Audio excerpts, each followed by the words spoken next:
Gaëtan Barrette, bonjour. Bonjour. Là, en ce moment, on me dit qu'à la télévision, il y a une très, très, très bonne série qui s'appelle le G7. Hein? Il se passe plein d'affaires, il y a des intrigues, il y a des personnages qui s'en vont, qui réapparaissent. Non, je fais une blague, c'est plate à mourir, cette affaire-là.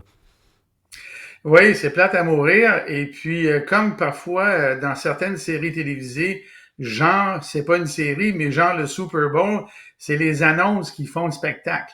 Tu as une mauvaise partie au Super Bowl, tu écoutes les annonces d'abord. En fait, tu peux même les écouter sur YouTube avant la partie, puisque tout le monde fait. Moi, je le fais. Alors là, on est au G7 et celui qui domine le G7, il est même pas là. C'est quand même extraordinaire. Faut donner ça à Donald Trump, là. Se lever le matin pour lui et même la nuit, des fois il se lève puis il envoie des tweets là. Écoute, il prend toute la place puis on le voit encore aujourd'hui. Hier à la joute, je faisais le commentaire suivant. Tout le monde trouvait que Donald Trump hier dans le point de presse avec Mark Carney avait été gentil, avait été fin puis je faisais le commentaire suivant. Je me suis dit, il doit réserver quelque chose pour la prochaine journée là. C'est pas normal qu'il soit si gentil que ça. Ben, il préparait quelque chose, mais c'est pas ce que je pensais. Il s'en allait, puis depuis qu'il est parti, deux tweets, et puis il prend tout l'espace sur toute la planète. C'est quand même extraordinaire. Ouais, puis il y a tout une espèce de mythe, enfin, il y a toute une réflexion autour de pourquoi il est parti. Emmanuel Macron a laissé savoir que c'était pour aller gérer un cessez-le-feu entre Israël et l'Iran. Ce à quoi a répondu Donald Trump, regarde, garde tes espèces de spéculations pour toi. Ce que je gère est beaucoup plus gros. Ce sont ces mots beaucoup plus gros. De quoi ça pourrait s'agir, ça? Écoute, la seule chose qui peut être plus grosse que la situation actuelle, là, Ouais. c'est une implication américaine militaire. C'est la seule chose qui peut être plus grosse. C'est pas les tarifs, là. Non. Les tarifs, là, il l'a dit nombre et nombre et nombre de fois, encore au point de presse hier au G7. Il est un gars de tarifs. Les choses pour lui sont simples. Il y a une colonne de plus, il y a une colonne de moins. Il fait le bilan, puis pour autant qu'il y a de l'argent qui rentre dans ses poches, il est content. Ce qui est plus gros et plus compliqué, même pour Donald Trump, c'est le conflit au Moyen-Orient. Si d'aventure, puis ça serait une mésaventure, les Américains devaient s'impliquer là-dedans. C'est très intéressant la manière que les choses se passent actuellement parce que il y a officiellement, là, il y en a plus que deux, mais officiellement, il y a deux conflits majeurs en réalité là, qui s'exercent au moment où on se parle. La Russie contre l'Ukraine et maintenant Israël contre l'Iran. Et ce sont deux guerres, parce que c'est comme ça qu'il faut les appeler, parce que c'est comme ça, qui se font avec les forces armées locales, mais les deux groupes sont alimentés par des forces extérieures. Les Russes aussi, les Russes, c'est un petit peu gênant pour eux parce qu'ils ont besoin de la Chine et de la Corée pour réussir, et même de l'Iran, hein, parce que les drones des Russes en général, ils viennent de l'Iran. Alors l'armement de la Chine, l'armement et des soldats de la Corée, ils se battent contre un pays trois fois plus petit qu'eux et ils ont besoin d'aide d'autres puissances. Et l'Ukraine, elle, a besoin des autres pays, tous les pays du G7, l'Europe, et au premier titre, évidemment, les Américains. Et les Américains, en partant, parce qu'ils ont l'information, parce que eux ont le réseau de satellites d'observation et tout ce qui s'ensuit, comme conséquence, la géolocalisation et tout, et tout, et tout. Les Ukrainiens se battent, c'est extraordinaire ce que les Ukrainiens arrivent à faire localement, mais ils seraient quand même dans de plus mauvais draps s'il n'y avait pas l'aide extérieure. Qu'est-ce qui se passe actuellement en Iran? Là, on ne sait pas exactement qui va aider l'Iran. On s'attend à ce que la Chine et la Russie les aident. Et évidemment, les Américains vont aider Israël. Maintenant, la prochaine étape, est-ce que ça va être une implication physique réelle sur le terrain? Sur le terrain, j'inclus l'aérien là-dedans parce que moi, je vais te conter une petite anecdote. Moi, j'habitais en Californie quand il y a eu la première guerre du Golfe. Écoute, je te mens pas, là, c'est même pas une anecdote ce que je te conte. Là, j'étais un résident en formation, je faisais mon fellow là-bas. Et quand il y a eu les premières bombes lancées par le général Schwarzkopf, là, l'hôpital a arrêté. C'était comme le Super Bowl. Tout le monde est allé dans les salles d'attente, regarder le premier reportage et reporter les premières bombes en direct qui tombaient avec toutes les photos satellites et ainsi de suite. Et les gens chantaient dans l'hôpital comme une game de football. Là. C'était go, go, go, ta, ta, ta, ta. C'était extraordinaire. Et dans les semaines qui ont suivi, écoute, l'hôpital s'est quasiment visé du tiers de son personnel. Les gens, c'était un hôpital qui avait une vocation en partie militaire. Ben oui. Ils s'en allaient avec plaisir sur le bateau hôpital vers l'Irak, vers cette partie-là du monde. Alors, les Américains, en quelque part, là, je pense qu'ils sont prêts à ça, ils le veulent. Puis un gars comme Trump, je pense qu'il le veut, ça. Alors, je ne sais pas ce qui va se passer, mais s'il y a quelque chose de plus gros à se penser pour Donald Trump, c'est quelque chose de genre-là. Oui, ben d'ailleurs, on le doit aux auditeurs parce que ça va tellement vite. Dans les dernières minutes, ça fait peut-être 1 heure ou 2, Donald Trump a écrit sur ses réseaux sociaux que les Américains contrôlaient l'espace aérien iranien. Évidemment, pas beaucoup de détails. On est en situation de guerre. Qu'est-ce que ça veut dire? Est-ce que ça veut dire que ce sont les Israéliens qui contrôlent l'espace aérien avec le matériel militaire américain ou est-ce qu'il y a véritablement des avions américains qui contrôlent et qui surfent dans l'air pour essayer de s'assurer que les Iraniens, toutes leurs manœuvres soient contrôlées? On est rendu là. Les enseignements des premières guerres qu'il y a eu, la première, la deuxième guerre du Golfe, la première, comme je te dis, je m'en rappelle très bien parce que c'était spectaculaire. La façon dont laquelle les Américains avaient pris le contrôle de la guerre, c'était dans la première journée et les 3-4 journées après, ils ont fait, ils sont allés avec leur aviation et ils ont identifié toutes les bases radars et de défense antiaérienne et les premiers bombardements ont été les bombardements de ces zones-là. À partir du moment où il n'y avait plus de moyen de détection ni de contre-attaquer l'espace aérien, ça a été terminé. C'était les B-52, les B-1, les B-2 qui arrivaient et qui bombardaient à volonté. Qu'est-ce que les Israéliens ont fait dans les derniers jours? Ils n'ont pas simplement bombardé des sites d'enrichissement d'uranium. Ils ont bombardé aussi tous les sites de lancement de missiles et ils ont continué à bombarder des sites de défense aérienne. La prochaine étape va être des aéroports et après ça, ben il n'y a plus rien. Les Iraniens ne peuvent plus rien faire. Ils peuvent bien avoir quelques missiles à envoyer, puis à un moment donné, ils ne pourront plus les envoyer tout court. D'ailleurs, quand tu regardes les photos aériennes de ce qu'on nous montre d'Israël, et là-dedans, il y a certainement des photos aériennes qui viennent des satellites américains. Il y a des bases de lancement de missiles aussi, là.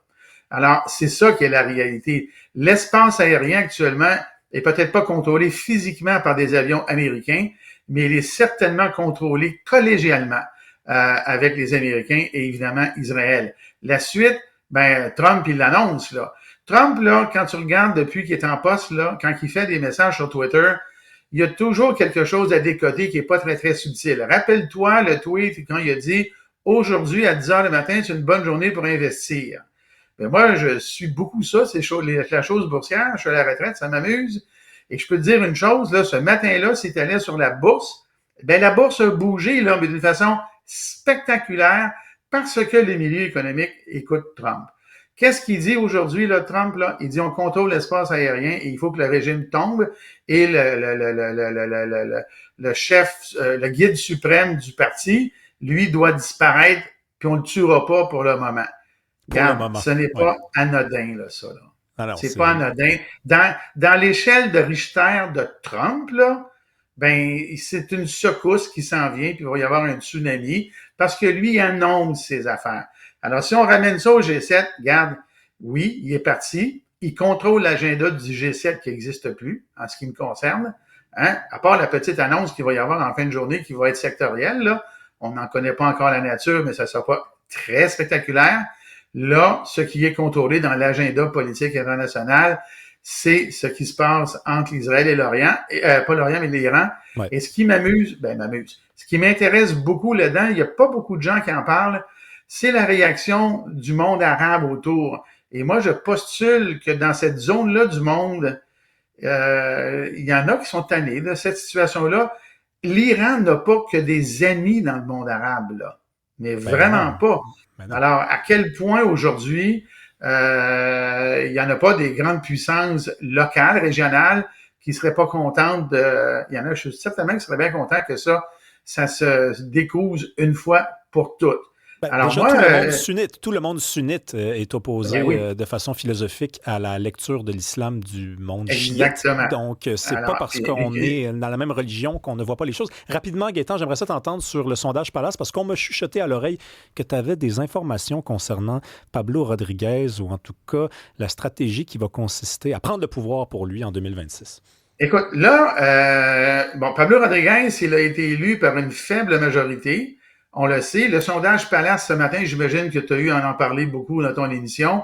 C'est un sondage qui est dévastateur pour François Legault, qui en plus a réussi encore une fois à se mettre les pieds dans les plats avec sa déclaration sur celle du général de Gaulle à Montréal. C'était pas très, très élégant. Nope. Mais là, pour le Parti libéral et pour Pablo Rodriguez, il y a un grand défi actuellement.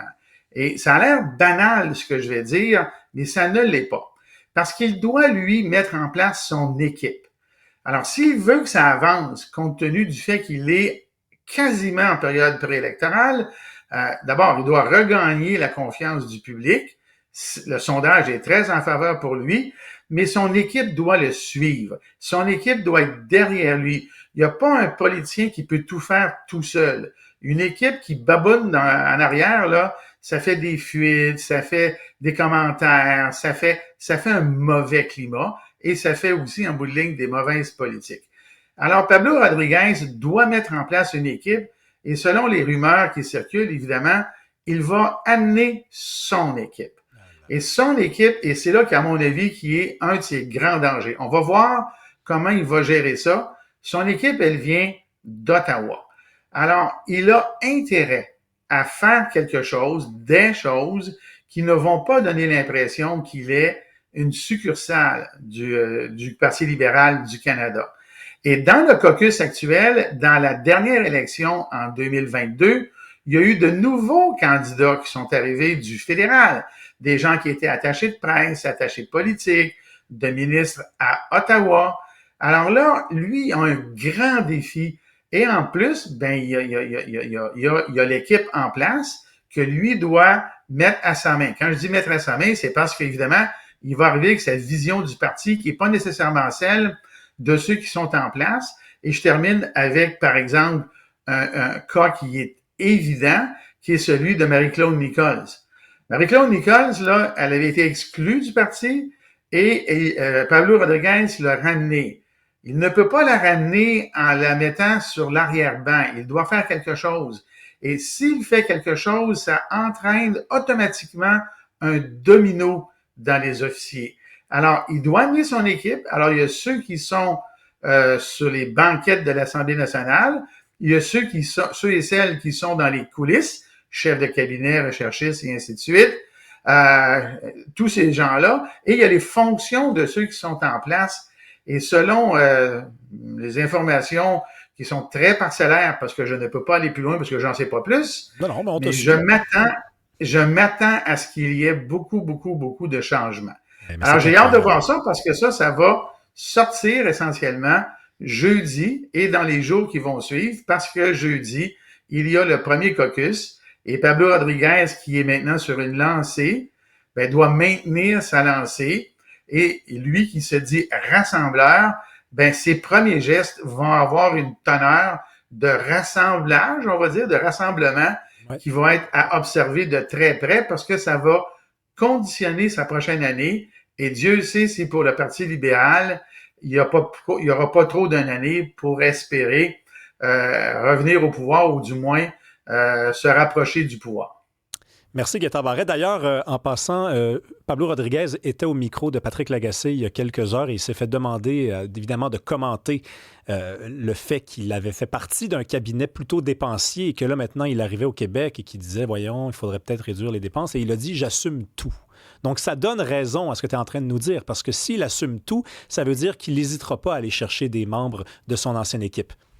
Et c'est très intéressant ce que tu dis juste en 2 secondes, parce que s'il assume ça, et si assumer, ça veut dire qu'il était d'accord, ben là, il nous annonce que son conseiller le plus rapproché, qui lui laisse circuler qu'avec Pablo Rodriguez, il allait revenir en politique, ben c'est Martin Coiteux.